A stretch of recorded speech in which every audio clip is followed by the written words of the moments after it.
നമസ്കാരം, സിറ്റി ന്യൂസിലേക്ക് സ്വാഗതം. ജനങ്ങളുടെ ജീവനും സ്വത്തും സംരക്ഷിക്കാൻ വനം വകുപ്പിന് കഴിയുന്നില്ലെന്നും വനം മന്ത്രിയുടെ ജൽപ്പനകൾ നാടിന് ഗുണം ചെയ്യില്ലെന്നും മന്ത്രി ജനപക്ഷത്ത് നിൽക്കണമെന്നും കേരള കോൺഗ്രസ് എം രാഷ്ട്രീയ കാര്യസമിതി അംഗം ജോസ് ചെമ്പേരി ആരോപിച്ചു. വനം ഒരു ധനം തന്നെ, പക്ഷേ കാട് വിട്ട് നാട്ടിൽ എത്തുന്ന കാട്ടാനകളെ തിരികെ കാട്ടിൽ എത്തിക്കുകയും അവിടെ നിലനിർത്തി തീറ്റിപ്പോറ്റേണ്ട വനം വകുപ്പ് എല്ലാ കടമയും മറന്നു പോവുകയാണെന്നും ജനവാസ മേഖലയിൽ ഇറങ്ങിയ കാട്ടാനകളെ തുരത്താൻ ഉള്ള വനം വകുപ്പ് പദ്ധതി പച്ചതൊട്ടിട്ടില്ലെന്നും അദ്ദേഹം കുറ്റപ്പെടുത്തി. ജനവാസ മേഖലയിൽ കാട്ടാനയുണ്ടെങ്കിൽ ഓടിക്കേണ്ട വനം വകുപ്പ് ജീവനക്കാർ ജോലി ചെയ്യാതെ ഇരിക്കുകയാണ്. മലയോര മേഖലയിൽ അധിവസിക്കുന്ന ജനതയെ കാട്ടാനയുടെ കാലടികൾക്ക് ഇനിയും ഇരയാക്കരുത് എന്ന് അപേക്ഷിക്കുകയാണെന്നും അദ്ദേഹം പറഞ്ഞു. പാലക്കാട്ടെ മുണ്ടൂരിൽ ഒരു കാട്ടാന ഒരാളെ ചവിട്ടിക്കൊന്നു. ഇതെത്ര ദിവസം ഇത് തന്നെയാണ് കേൾക്കുന്നത്. ഈ മാസം തന്നെ 3-4 പേരെ ആനകൾ ചവിട്ടിക്കൊന്നു. ഇങ്ങനെ ജീവിതം മുന്നോട്ട് പോകാൻ പറ്റുമോ? വന്യമൃഗശല്യത്തിന് ശാശ്വതമായ പരിഹാരം ഉണ്ടാക്കണം. അതിനെന്താണ് അമാന്തിക്കുന്നത്? സംസ്ഥാനം കേന്ദ്രത്തെ പറയും. കേന്ദ്രമാണ് ചെയ്യേണ്ടെങ്കിൽ അവർ ആ നിയമത്തിൽ മാറ്റം വരുത്തണം. അത് കൊണ്ട് കോൺഗ്രസ് ചെയ്തതെന്ന് പറഞ്ഞ് മാറ്റിവെക്കാൻ പറ്റുകയില്ല. ഇനി അവരത് ചെയ്യുന്നെങ്കിൽ സംസ്ഥാനം അതിന് ഉത്തരവാദിത്വം ഏറ്റെടുക്കണം.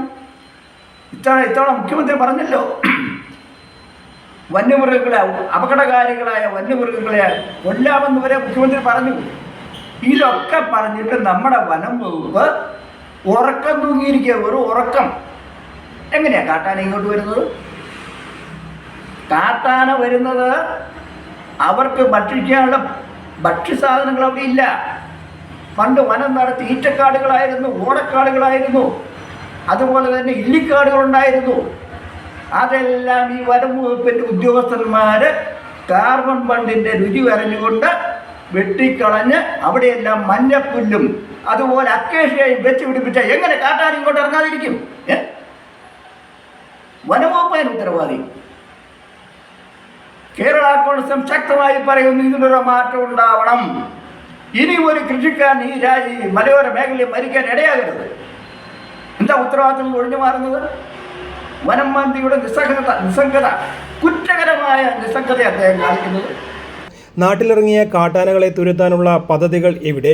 വനംവകുപ്പ് ഈ പദ്ധതികൾ വനപാലകർ തന്നെ അട്ടിമറിച്ചുവെന്ന് സംശയിക്കുകയാണ്. വന്യമൃഗശല്യവും കൃഷിക്കാരുടെ നിയന്ത്രണത്തിൽ വരുന്നതല്ല. വന്യമൃഗശല്യത്തിന് ഉത്തരവാദി കേന്ദ്ര നിയമമാണ്. അത് തിരുത്തേണ്ടത് കേന്ദ്രമാണ്. പണ്ട് കോൺഗ്രസ് ഉണ്ടാക്കിയതാണ് എന്ന് പറഞ്ഞ് ഒഴിഞ്ഞു മാറരുത്. ആ നിയമം മനുഷ്യവിരുദ്ധമാണെന്ന് ബോധ്യമായ സാഹചര്യത്തിൽ നിയമത്തിൽ തിരുത്തൽ വരുത്തേണ്ടത് കേന്ദ്രത്തിന്റെ ഉത്തരവാദിത്തമാണെന്നും ജോസ് ചെമ്പേരി മാധ്യമപ്രവർത്തകരോട് പറഞ്ഞു. News desk, city news. കൂടുതൽ വാർത്തകൾ അറിയാൻ സിറ്റി ചാനൽ വാട്സ്ആപ്പ് ഗ്രൂപ്പിൽ ജോയിൻ ചെയ്യുക. ഒപ്പം യൂട്യൂബ് ചാനൽ സന്ദർശിക്കുക. വാർത്തകളുടെ അവസാനിക്കുന്നില്ല. മറ്റൊരു വാർത്തയുമായി വീണ്ടും കാണാം. നമസ്കാരം.